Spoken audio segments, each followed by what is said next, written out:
Allez, pour la première sur notre chaîne, on va partir sur une présentation ultra light afin de rentrer dans le vif du sujet. Moi c'est Simon, artisan maroquinier et formateur. Et vous allez apprendre à réaliser un porte-carte à la main grâce à nos kits de l'atelier maroquinier by Derosa. Et on débute par l'étape de la teinture. Pour cela, munissez-vous de l'un des petits pots de teinture de votre choix.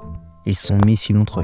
Après avoir vérifié que la teinture soit aussi liquide qu'une bonne huile d'olive, nous allons pouvoir nous emparer de l'applicateur. Si ce n'est pas le cas, ajoutez-lui quelques gouttes d'eau. À l'aide de l'applicateur, on prélève un peu de teinture dans le pot. Et là, on dépose délicatement la teinture sur les tranches sans faire déborder sur les faces. Fraîchement déposée, la teinture se retire très facilement avec le doigt.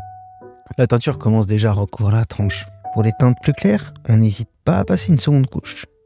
Après avoir attendu 5-10 minutes que la teinture soit bien sèche, on cire les tranches. La cire va former une couche protectrice contre les agressions extérieures. Pour ce faire, on va frotter légèrement le bloc de cire le long de la tranche précédemment teintée. Après avoir passé la cire, on va frotter vivement le chiffon sur la tranche afin de faire légèrement pénétrer la cire et lisser la tranche.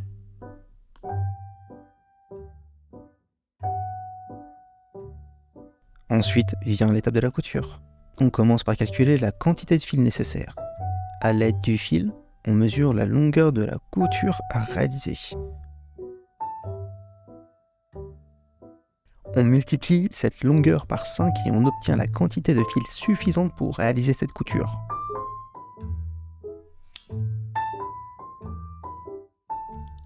Ensuite, on va fixer les aiguilles sur le fil.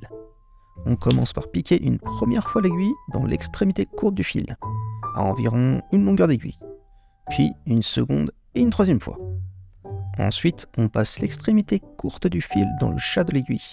On tire sur l'extrémité courte du fil afin de ramener les parties piquées de la pointe de l'aiguille vers le chat. Et enfin, on tire l'extrémité longue du fil pour que le chat passe au travers des parties piquées du fil. En maroquinerie, la couture se fait à 2 aiguilles, donc on recommence l'opération de l'autre côté du fil. Maintenant, on va pouvoir passer à l'assemblage final. On aligne dans un premier temps les 2 morceaux de cuir. On passe une première aiguille dans le 4e trou de la couture, ceci afin de solidariser les 2 morceaux de cuir ensemble et pour rendre plus esthétique la couture. Ensuite, on répartit le fil de manière égale de part et d'autre de ce 4e trou. On passe une première aiguille dans le 3e trou et après la seconde aiguille par le même trou. On réalise la même chose jusqu'au premier trou de la couture. Une fois arrivé au premier trou, on peut repartir dans l'autre sens.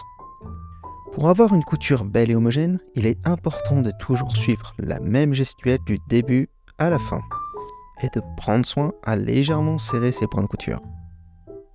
Une fois arrivé au bout de la couture, on revient dans les 2 précédents points et on finit par bloquer la couture en passant les aiguilles dans la tranche entre les 2 morceaux de cuir.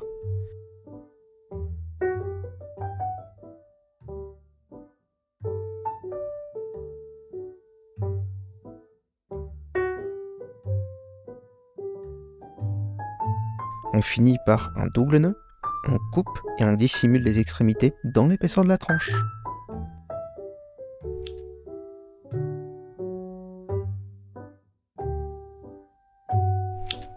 Et voilà, le tour est joué.